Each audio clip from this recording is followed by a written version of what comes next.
Live from Rialto, California, Mark Flores presents Pay-Per-View Wrestling Podcast.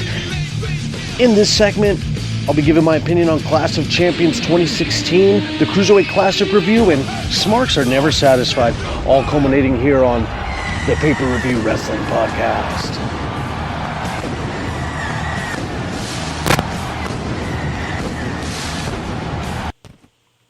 Ladies and gentlemen, thank you for tuning in to another great installment of the Pay-Per-View Wrestling Podcast. I am your host, Mark Flores. Wow, what we have here before we actually go into Clash of Champions 2016, I want to let you guys know that I'm going to be doing a review on Clash of Champions 2016. I'll also be doing a review on the Cruiserweight Classic, and I'll also be doing a brief ending segment entitled Smarks Are Never Satisfied. It's pretty much cut and dry what I'm going to be saying there, but you'll be able to know as soon as we get to the end of that segment. You'll be able to know why I get up to that point where I think that some WWE Smarks are honestly never satisfied. Anyway, let's go into the nitty-gritty here of the whole podcast. Clash of Champions 2016.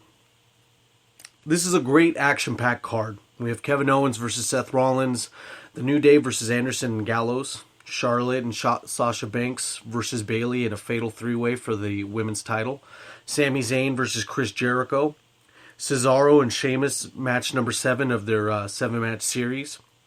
We also have TJ Perkins versus Brian Kendrick for the Cruiserweight title, Alicia Fox versus Nia Jax, and Rusev versus Roman Reigns. Like I mentioned before, this is a great action-packed card, and I'm glad to be reviewing it. It's so good to see talent like this finally holding belts. After a few years ago talking about these names that actually are holding titles now, it would only be nothing but fantasy booking. At one point you had Samoa Joe with the NXT title, Finn Balor with the NXT title. Now you have Shinsuke Nakamura with the NXT title. And then now you also have AJ Styles with the NXT title. I mean, not the NXT title, but with the SmackDown World Heavyweight Championship. And you have Kevin Owens with the WWE Universal title. This is all culminating into what we really wanted as fans, and that's what you can definitely take home and put it on the house, because this is great. It's great to see this.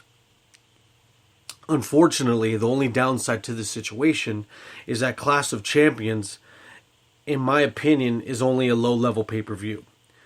With the type of card this is stacked up to be, it's safe to assume that there's going to be some build-up to make sure that this reoccurring pay-per-view for the Raw brand is actually holding some sort of prestige. The way they're marketing it, and the way everything's going to go and culminate at the Clash of Champions, I think the Raw brand is actually going to make sure that it solidifies that Clash of Champions pay-per-view as a big contender.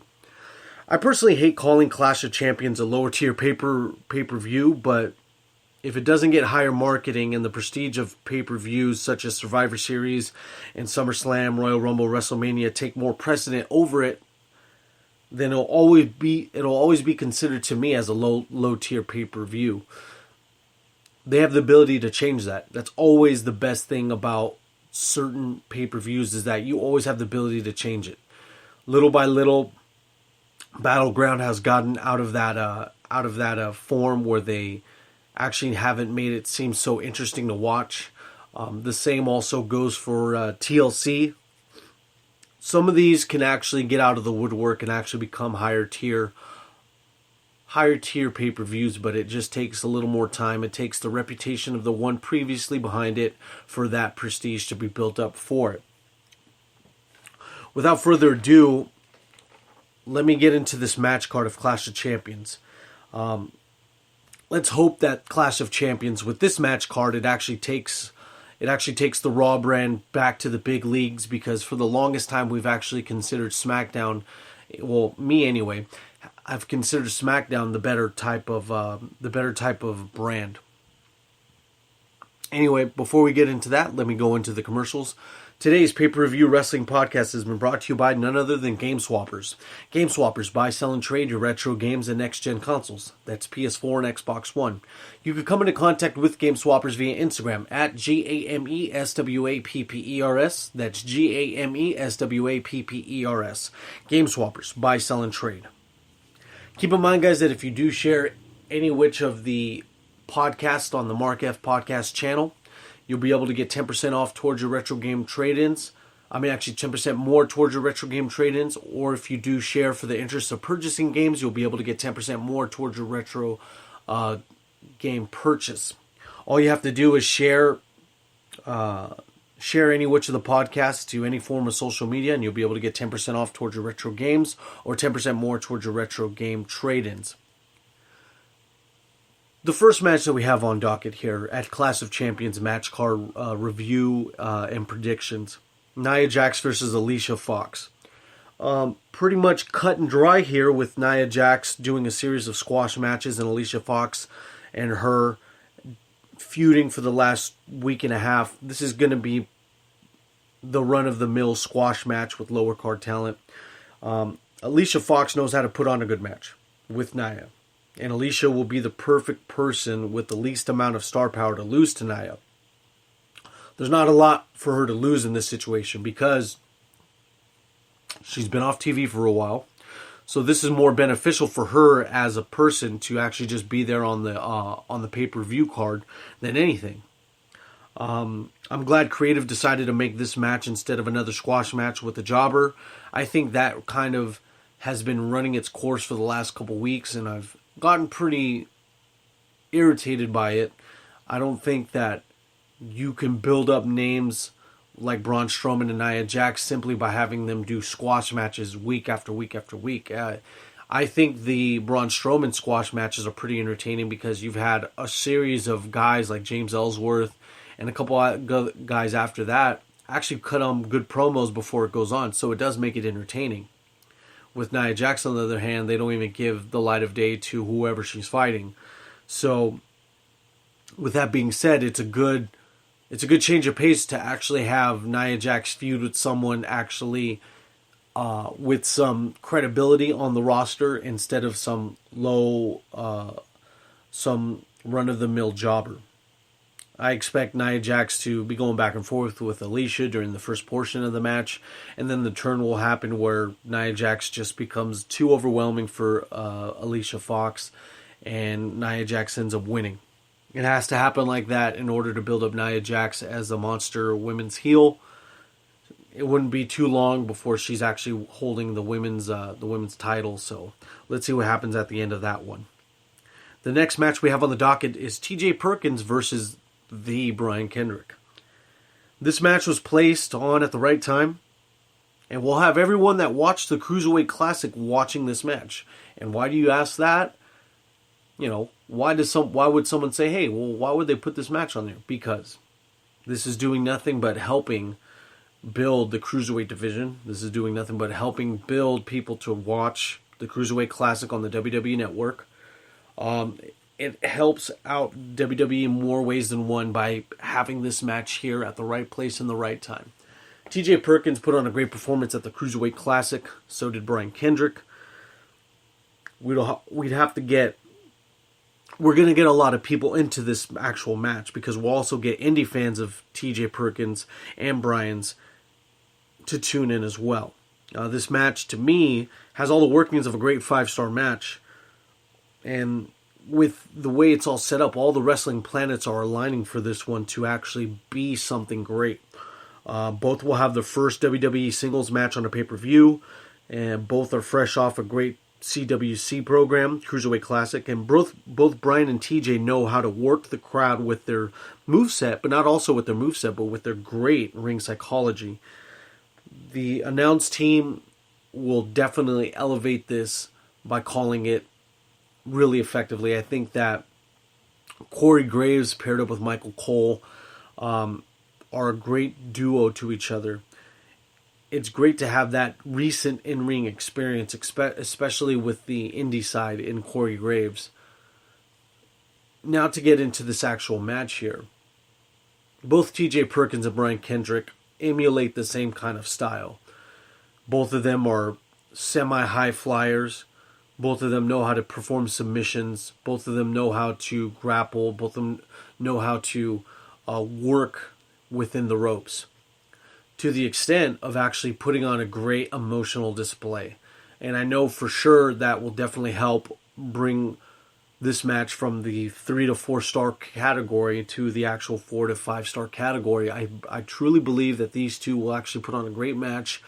You can definitely see that these guys have more to lose than to gain in this situation if they put on a bad match. So you need them to put it all on the line here at this match here. I really believe that this match is going to go on probably the second or third in this whole Clash of Champions lineup, just because you need to have that.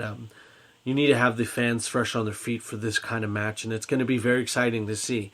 I have high hopes for this match. I really hope to see TJ Perkins retain the title simply because he's fresh off of grabbing the belt at the Cruiserweight Classic. So it would be unimaginable for me to believe that Brian Kendrick will shock the world and take it the first time and the first opportunity he gets it. The great thing about it is that he's selling you on making you believe that. So with TJ Perkins and Brian Kendrick, expect TJ Perkins to walk away still holding the belt after a great display put on by both TJ Perkins and the Brian Kendrick. One more point to make. I just forgot about this. Expect both to make this a rough and exciting match also. Both know the high-flying routine and submission maneuvers, and the crowd will be at their mercy. That's just one more point to make to bring to this actual segment of their match. I'm just really excited to see this match between the two. They put on a great program at the Cruiserweight Classic, and I can't wait to see it all culminate here on actual WWE pay-per-view that reaches out to people that don't selectively tune in to the Cruiserweight Classic. So, excited for that. The next match that we have to review here is Cesaro versus Sheamus. You have match 7 of their 7-game series. So here it is. Match 7. After the first 3 matches going to Sheamus, Cesaro mounted an incredible comeback, and he's now tied the series 3-3. I'm personally not really sold on this whole feud, but I do want to see Cesaro get a shot at the title. So this is where I meet the two-way street. Where myself, I personally don't like to see Sheamus in feuds with Cesaro anymore. I'm kind of seeing the redundancy of that. Yes, it is a 7-match series, so you will see it repetitive, but you kind of saw how this was going after you've seen the first three matches. As a fan of both wrestlers, I know these guys can put on a great match. The unfortunate thing is that this match has happened, and it's already happened a total of 6 times. It's won its welcome in a very unfortunate way. The way they can make it work is with one hell of a spectacular finish to close out the series.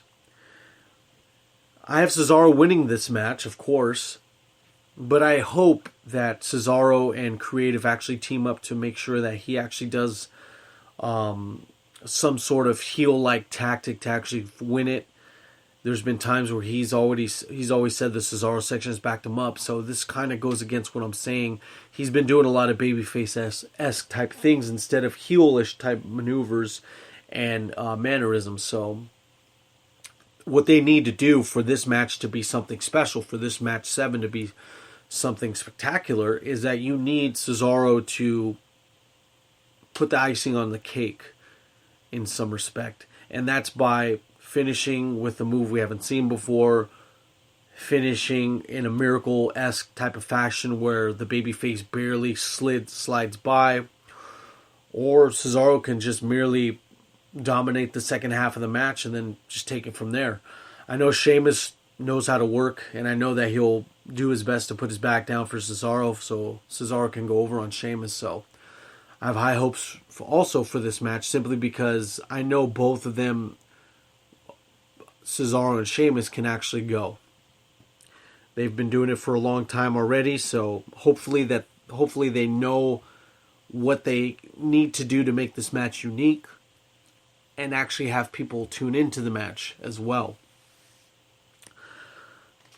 A little later into the week, I'm going to go into more detail wishing about a couple of, actually writing a review talking about Cesaro and a few other names to mention that haven't really reached the road to prominence. And I'll be able to do that in a few short, either a week or next week, just so I can get a little more off of my chest in regards to Cesaro. The next match is Sami Zayn versus Chris Jericho. One thing I absolutely like about Chris Jericho is that he does a great job at being a heel. And not only the fact that he does amazing things to make you like him being a heel, but he's enjoyable to watch. He's doing a great job at making people laugh during promos with Tom Phillips. He's been working the majority of the feud with Sami Zayn, and not to take anything from Sami Zayn, it's just that Chris is so good at what he does, Sami comes as an afterthought. The only way Sami can get his stock back up with the fans, I think, is by putting on a great match with Y2J Clash of Champions. Chris is now at a point, Chris Jericho, where he's elevating talent, and he'll have to do he'll have to do the same for Sami Zayn in this regard. Sami Zayn needs this W because right now Sami Zayn isn't going to be feuding with Kevin Owens in the near future. I don't think so. But between these two guys with their moveset, with the ring psychology that Sami can put on, and with the heel-like maneuvers that Chris can display, I think this is a match that's going to be good to see. Not necessarily for the moveset on Chris Jericho's side, but for the ring psychology that Sami Zayn does and performs and exudes. But with the dynamic of both of them being in the same ring at the same time, you have this ultimate babyface in Sami Zayn, and then you have this super intense heel in Chris Jericho. So I hope to see something between the two I haven't seen before at Clash of Champions, and I hope that Sami Zayn has some more tricks up his sleeves to make sure that this match actually goes up to the 4 to 5 star ranking. I know that Chris Jericho is going to put it all on the line as well, but at the end of the day, I know I have Sami Zayn winning this simply because he's at a point where he needs this stock of a name to elevate his name, especially since he's a lot younger than Chris Jericho. Hopefully, this actually puts him in somewhat of a title picture, either at the Intercontinental level or even at the Universal title level. So we'll go into that. We'll go into that with that same segment I have about Cesaro regarding Sami Zayn. Next up, we got Rusev versus Roman Reigns. With Roman Reigns coming back, gaining some momentum into the upper card. He's going from the mid to upper card as of now. And with Rusev putting on a good program as being this heel that can't be defeated by lowly people, in comes Roman Reigns. The only logical person who can actually do this. So what do we do from here? With Rusev holding the title for as long as he has, there's a big possibility that Roman Reigns could actually win it. It's not illogical to think that, because of the way it's built right now, it's that Roman Reigns is probably going to steam through Rusev because of their last installment at SummerSlam, where none of the two superstars even were able to go into the ring. We need to see a finish here. This has to culminate at Clash of Champions. Otherwise, for this to steamroll into another month, and then you're at the next pay-per-view, I'm not buying that. I'm not going to be sold on that. The interest into this feud would then be unappealing to me because I've already been taken along this rabbit hole and I still haven't received any satisfaction from it. No one has lost clean.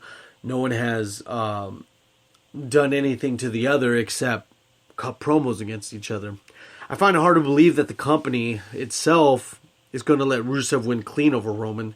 With that possibility out the window, The only logical route now to believe is that Roman's going to hoist the U.S. Championship title at the end of the match. It's hard for me to say that simply because there's been a long road behind Roman Reigns where he just doesn't fit the ideal world championship picture. Not, he will do it eventually, but the things like that take time. You can't be force-fed Roman Reigns. But something as unique as the U.S. title, where it holds the prestige that John Cena built up to it, to where Rusev has it now, Roman Reigns can take baby steps back into this mix. And that's something you can definitely appreciate from WWE, because they know what they have to do now to build this guy up. They had to ease back on the pedal. They have to take this one step at a time. What more better way than to have the Bulgarian brute Rusev take a loss against Roman Reigns, have him be solidified as this babyface that just took down a monster heel, and go from there.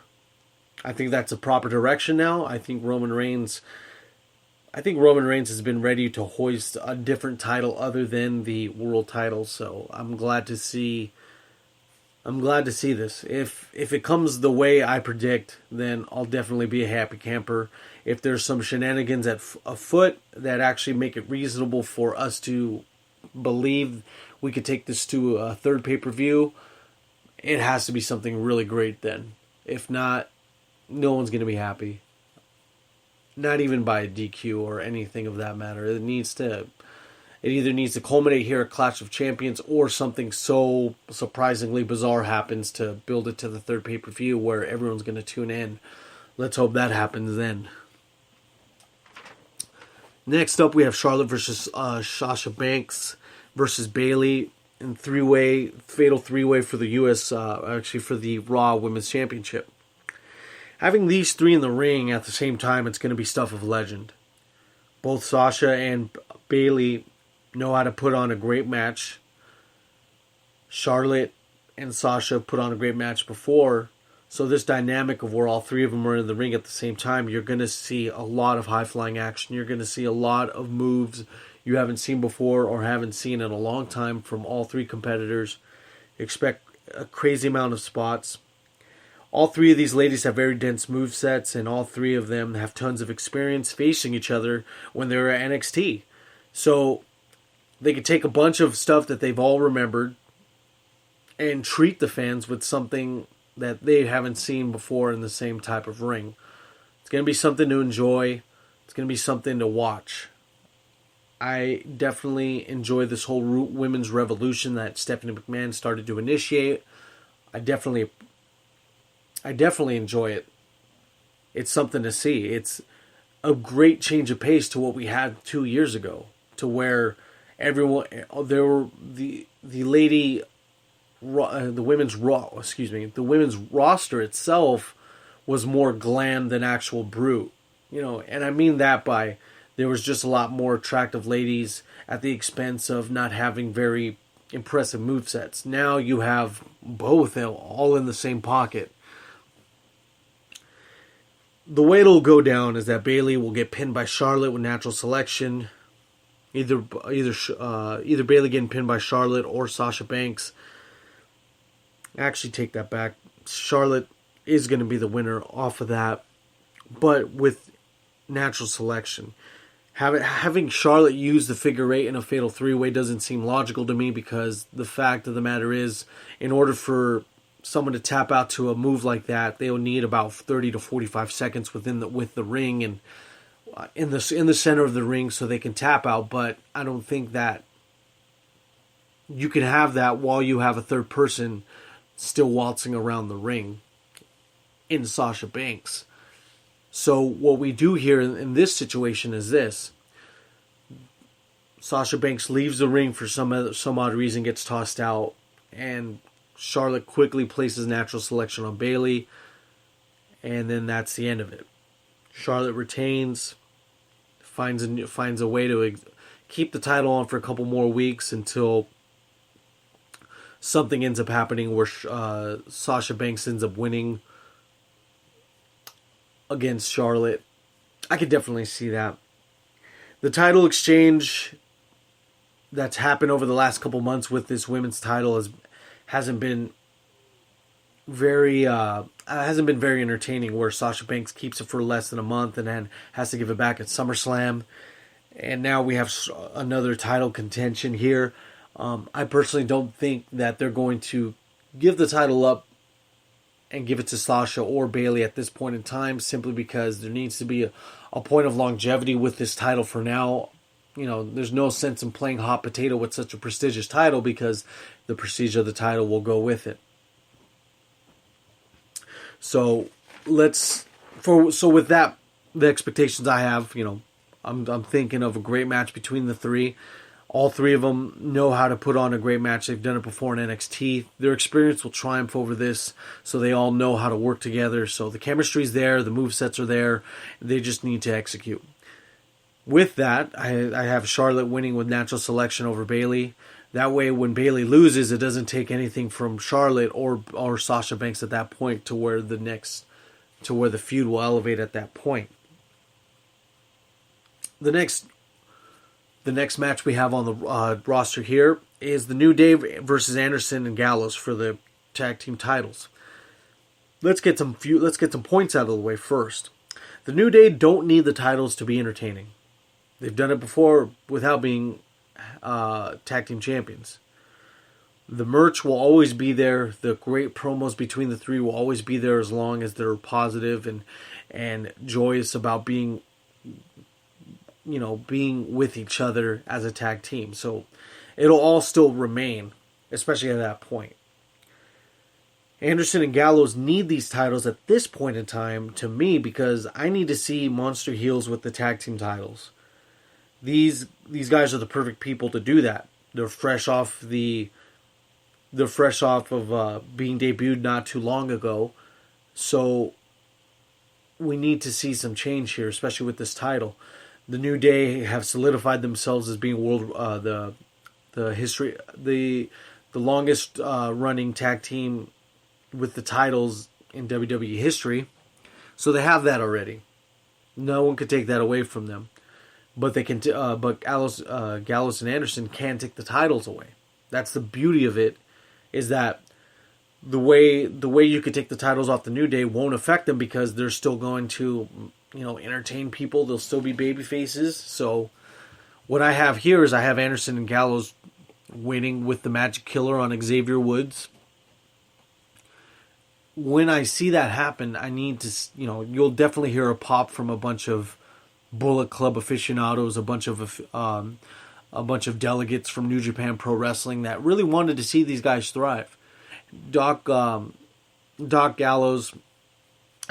Anderson and Anderson and Gallows, they both know how to put on a good match. Separately, these guys are crazy. Both of them are actual great stars within IWGP. Actually held titles within New Japan with the IWGP titles. So these guys know what to do and how to do it. The stakes are up for these guys. WWE has the WWE Universe themselves have kind of put these guys on the back burner, and they don't really necessarily deserve that, because these guys know how to put on a show. WWE just needs to allow them the outlet for that. That's what I think. So expect Anderson and Gallows to win by hitting Xavier Woods with the Magic Killer. Both New Day and Anderson and Gallows are entertaining tag teams, but it's just time for both to not feud with each other for a while, and this is the perfect way to do it. Next, we have the final match, Seth Rollins versus Kevin Owens. The main event will steal the show. You mark my words. Seth and Kevin have impressive movesets, and expect both to put it all on display in this match. We'll probably see something we've never seen before between the two. With both having this unique dynamic, it gives me more reason to believe that they'll put on a 4 to 5 star caliber match. The only thing is that Kevin Owens won't lose. Actually, Kevin Owens won't lose to Seth Rollins. It's just not the point right now where Seth Rollins is going to win the title now. I personally think that there's going to be a turn from Stephanie McMahon to somehow interfere in the match to where Seth Rollins is really, really close to winning the title, but then some shenanigans ensue where Triple H and Stephanie McMahon both show up and cost Seth Rollins the title from Kevin Owens. There's been a lot of tease from Stephanie McMahon as of late saying she had nothing to do with it, but when that type of situation comes up where it becomes where she wants to solidify the fact that she had nothing to do with it repetitively, ultimately it's going to come to a close and reveal that she actually had something to do with it. I expect Kevin Owens to walk out with the title. Seth will be betrayed by Stephanie, and they will make sure that his babyface run has been amplified because of this turn.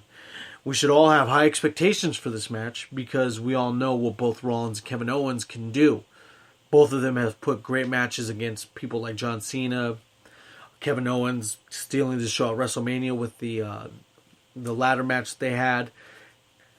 So I'm excited for this pay-per-view. I'm excited for Clash of Champions because of the way this match card's so dense. You have Raw going into its own brand with its own respective pay-per-view. That's definitely another added plus to it. And you have this roster within WWE's Raw brand that is just so not just so action-packed, it's just so impressive to see that you can't really take your eyes off of it. The main event itself, then you have TJ Perkins versus Brian Kendrick.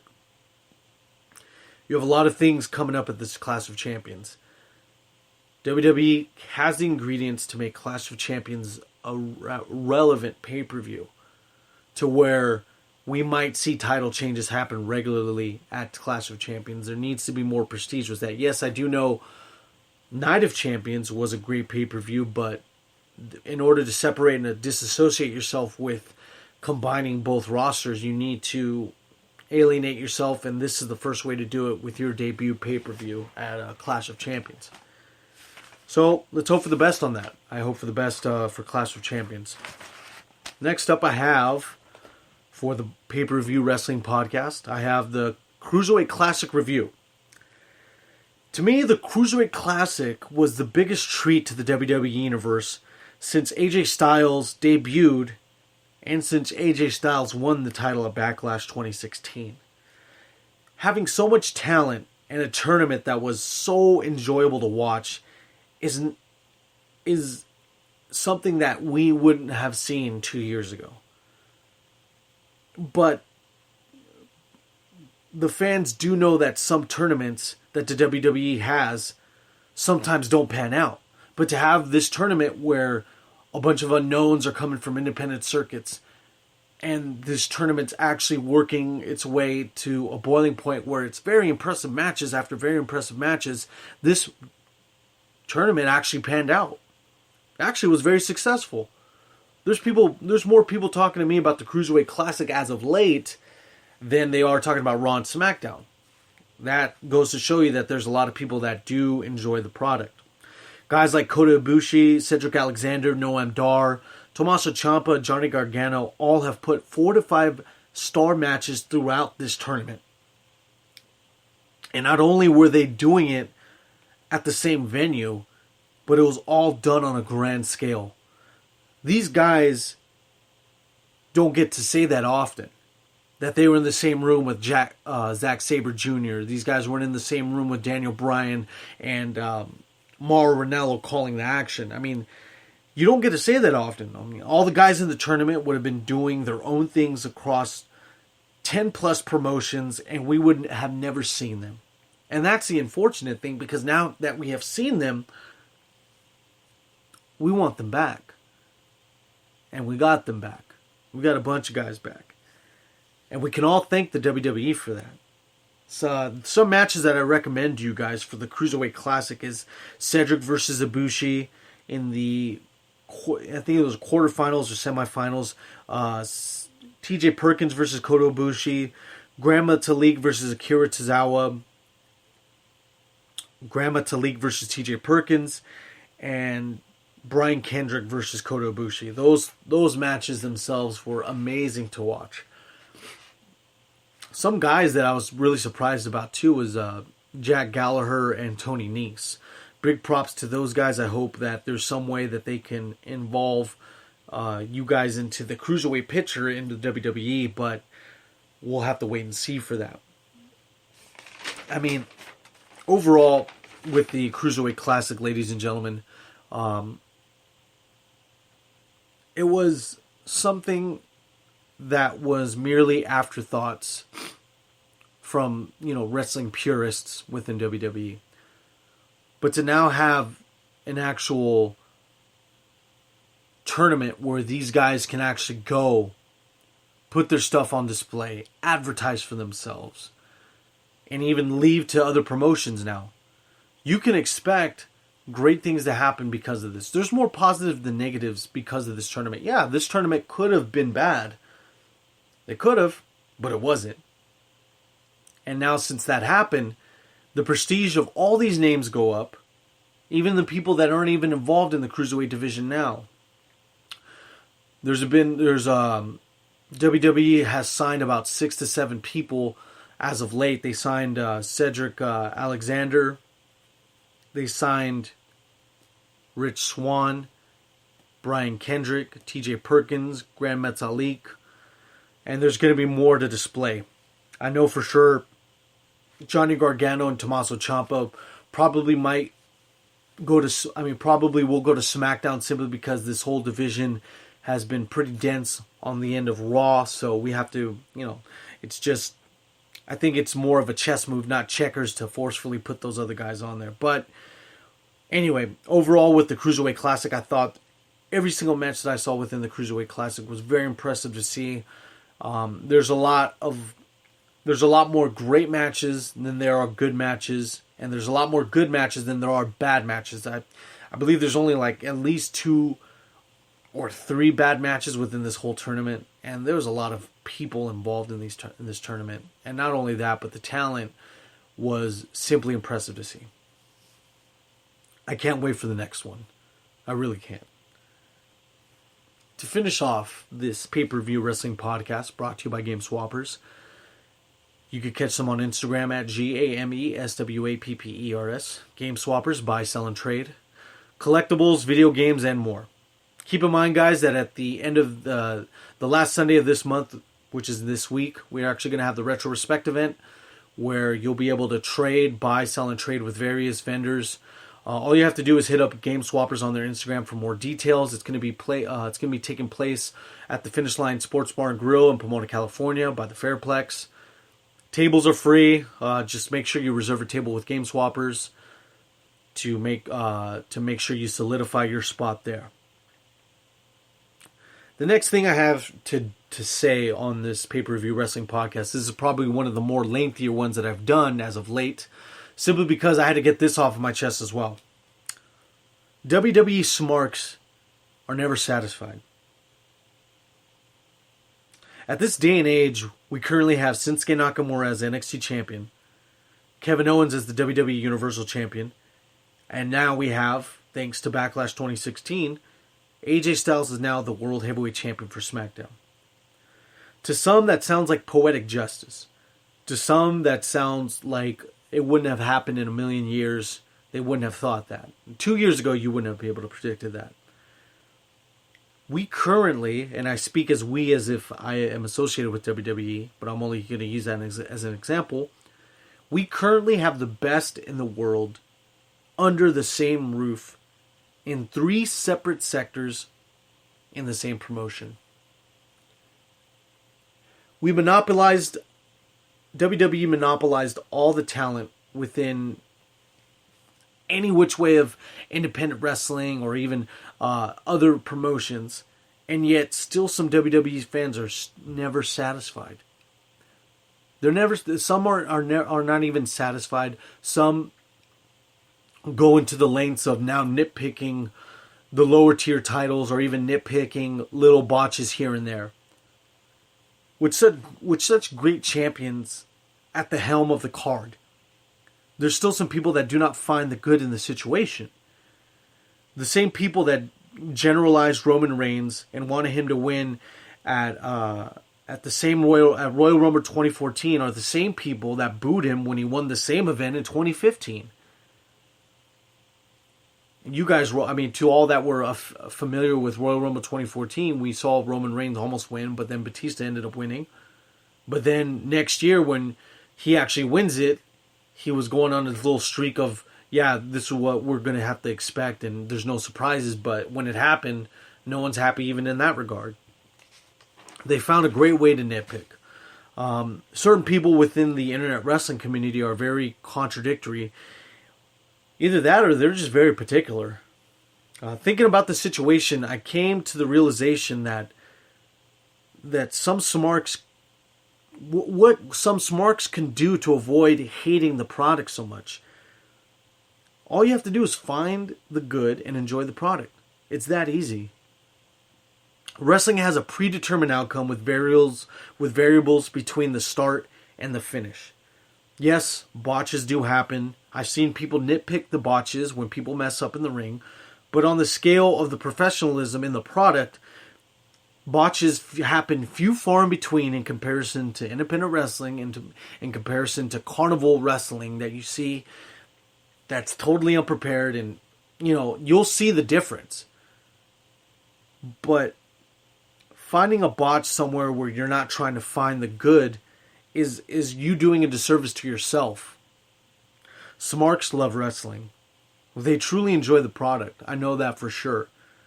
But there needs to be more positivity in every regard when it comes to WWE in this current situation. There should be more positive than negative at this point. We have people that you would have never expected to be champion who are now champion. So don't be so critical when you hear a botched promo or a botched move. Just find the good within the situation, and it's just that easy to enjoy it. Yes, even I do cringe when I see someone botch a move that can be very dangerous to whoever it's being performed on. Yes, I do cringe when I hear people botch promos all the time, but you know what? That's the matter of the business, They have a certain amount of time to rehearse these promos. A bunch of factors come into play. You have to understand that when it's done great, it's because these guys are fucking professionals. So to the Smarks out there, just find the good in this situation. Other than that, where do we go from here? Well, look at what we have in 2016. We have the top independent talents from the best promotions. We have 3 separate sectors of wrestling avenues for you to watch, which WWE, NXT, and now the Cruiserweight Classic. 2 to 3 pay-per-view events a month. And the days of oversized, hulking wrestlers are over. Triple H looks for talent first and not a look first. We now have a fantastic product and the best women's roster of all time. The movesets, the density, and the star power of the women's roster has been the best it has ever been in the history of wrestling. You can book it, you can argue with me all you want about it, but I can talk the talk on that one. Yet the Smarks still find something wrong with the product. The 3 wrestlers that are carrying titles in these promotions were not in the WWE beforehand. So these guys in the respective, upbringings with Dragon Gate, Ring of Honor, New Japan Pro Wrestling, TNA are legends. So to all my Smarks out there, to all people overly critical about certain things within wrestling, you got to find the good and enjoy the product. And that concludes my pay-per-view wrestling podcast for you guys. That was the review of, not the review, but the actual predictions of Clash of Champions 2016. My opinion on the Cruiserweight Classic, and the last segment about Smarks never being satisfied. I want to thank you guys for tuning in. Be sure to like, share, subscribe to my YouTube channel, to my Spreaker account. I'm looking for advertisers for these shows, so let me know what you got. Other than that, you guys have a good night. Thank you.